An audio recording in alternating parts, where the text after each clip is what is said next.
मित्रांनो, ठरलं तर मग या मालिकेचा येणाऱ्या पुढील भागामध्ये आपल्याला सर्वात मोठा ट्विस्ट पाहायला मिळणार आहे. नागराजाचा खरा चेहरा सगळ्यांसमोर कळाल्यानंतर आता तन्वीचाही सत्य सगळ्यांसमोर येणार आहे. म्हणजेच सायली रविराजला आता घास भरवताना त्याला तन्वीची आठवण येत असते. तन्वी सुद्धा लहानपणी आपल्याला असंच घास भरवायची, पण मात्र प्रियाने एकदाही ते केलं नाही.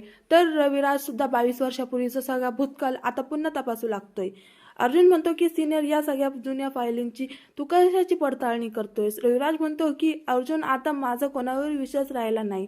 या सगळ्या मागे मास्टरमाइंड नागराज होता आणि त्यानेच 20 वर्षानंतर तन्वीला घरी आणलंय. तेव्हा त्याचमुळे मला आता जास्त संशय येतोय, कारण नागराज जर आमचा जीव घेण्याच्या मागे लागला होता, मग तो तन्वीला घरी का आणेल? या उलट जर त्याला तन्वी मिळाली असती तर तो तिचाही जीव घेऊ शकला असता.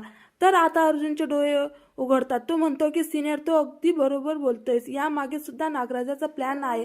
आणि सिनियर, राग वाटून घेऊ नको, पण मला प्रिया कधीही तन्वी वाटली नाही. प्रतिमा, ते आणि तुझे एकही गुण नाहीत प्रियामध्ये. तेव्हा नागराज म्हणतो की हो, नागराजाने दाखवलेल्या पुराव्यात आपण तिला तन्वी म्हणून स्वीकारले, पण आता याच मुळाशी मी जाणार आहे. तर आता मित्रांनो, लवकरच सायली खरी तन्वी आहे हे सत्य सगळ्यांसमोर येणार आहे. ते म्हणजे सायलीच्या भूतकाळाशी बोलताना आता रविराजला सायलीच्या पायाची जन्मखून दिसेल आणि मग सत्य कळेल.